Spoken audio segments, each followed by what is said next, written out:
ಮಹಾಕುಂಭದ ಕೊನೆಯ ಸ್ನಾನ ಯಾವಾಗ? ಈ ದಿನದ ವಿಶೇಷತೆ ಏನು? ಪ್ರಯಾಗ್ರಾಜ್ನಲ್ಲಿ ಜನವರಿ 13 ರಿಂದ ಫೆಬ್ರವರಿ 26 ರವರೆಗೆ ನಡೆಯುವ ಮಹಾಕುಂಭ ಮೇಳದಲ್ಲಿ ತ್ರಿವೇಣಿ ಸಂಗಮದಲ್ಲಿ ಸ್ನಾನ ಮಾಡುವುದು ಅತ್ಯಂತ ಪವಿತ್ರ ಎಂದು ನಂಬಲಾಗಿದೆ. ಪೌಷ ಪೂರ್ಣಿಮೆ, ಮಕರ ಸಂಕ್ರಾಂತಿ, ಮೌನಿ ಅಮಾವಾಸ್ಯೆ, ವಸಂತ ಪಂಚಮಿ ಮತ್ತು ಮಹಾಶಿವರಾತ್ರಿಯಂದು ಪ್ರಮುಖ ಸ್ನಾನಗಳು ನಡೆಯುತ್ತವೆ. ಸ್ನಾನದ ನಿಯಮಗಳನ್ನು ಪಾಲಿಸುವುದು ಮುಖ್ಯ. ಭಕ್ತರು ದೇಶ ವಿದೇಶಗಳಿಂದ ಆಗಮಿಸುತ್ತಾರೆ. ಪ್ರಯಾಗ್ರಾಜ್ನಲ್ಲಿ ಮಹಾಕುಂಭದ ಮಹಾ ಧಾರ್ಮಿಕ ಕಾರ್ಯಕ್ರಮವು ಜನವರಿ 13 ರಂದು ಪೌಷ ಪೂರ್ಣಿಮೆಯ ದಿನದಂದು ಪ್ರಾರಂಭವಾಗಿದೆ. ಇದು 26 ಫೆಬ್ರವರಿ ಮಹಾಶಿವರಾತ್ರಿಯ ದಿನದಂದು ಮುಕ್ತಾಯಗೊಳ್ಳುತ್ತದೆ.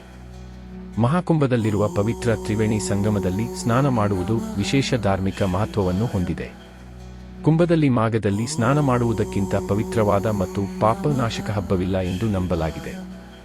ಮಹಾಕುಂಭದಲ್ಲಿ ನಿತ್ಯ ಸ್ನಾನ ಮಾಡುವುದರಿಂದ ಅಶ್ವಮೇಧ ಯಾಗ ಮಾಡಿದಂತೆಯೇ ಪುಣ್ಯ ಸಿಗುತ್ತದೆ. ಮಹಾಕುಂಭದಲ್ಲಿ ಸಂಗಮ ಸ್ನಾನ ಮಾಡಲು ದೇಶ ವಿದೇಶಗಳಿಂದ ಮುನಿಗಳು, ಸಂತರು, ಭಕ್ತರು ಆಗಮಿಸುತ್ತಾರೆ.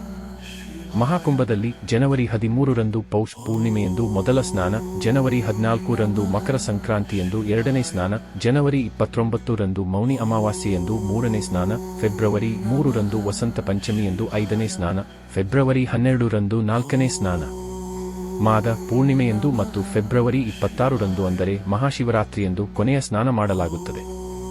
ಮಹಾಕುಂಭದ ಸುತ್ತ ಬರುವ ಎಲ್ಲಾ ಪ್ರಮುಖ ಹಬ್ಬಗಳನ್ನು ಪ್ರಮುಖ ಸ್ನಾನದ ದಿನಾಂಕಗಳೆಂದು ಪರಿಗಣಿಸಲಾಗುತ್ತದೆ. ಮಹಾಕುಂಭದಲ್ಲಿ ಸ್ನಾನ ಮಾಡಲು ಕೆಲವು ನಿಯಮಗಳಿವೆ, ಅದನ್ನು ಅನುಸರಿಸಬೇಕು. ಮಹಾಕುಂಭದಂತೆ ಸಂಗಮದಲ್ಲಿ ನಾಗ ಸಾಧುಗಳು ಮೊದಲು ರಾಜ ಸ್ನಾನ ಮಾಡುತ್ತಾರೆ. ಇದಾದ ನಂತರ ಇತರರು ಸ್ನಾನ ಮಾಡುತ್ತಾರೆ. ಸ್ನಾನ ಮಾಡುವಾಗ 5 ಬಾರಿ ಮುಳುಗಿ ಏಳಬೇಕು ಮತ್ತು ಸೋಪು ಮತ್ತು ಶಾಂಪೂ ಬಳಸಬಾರದು.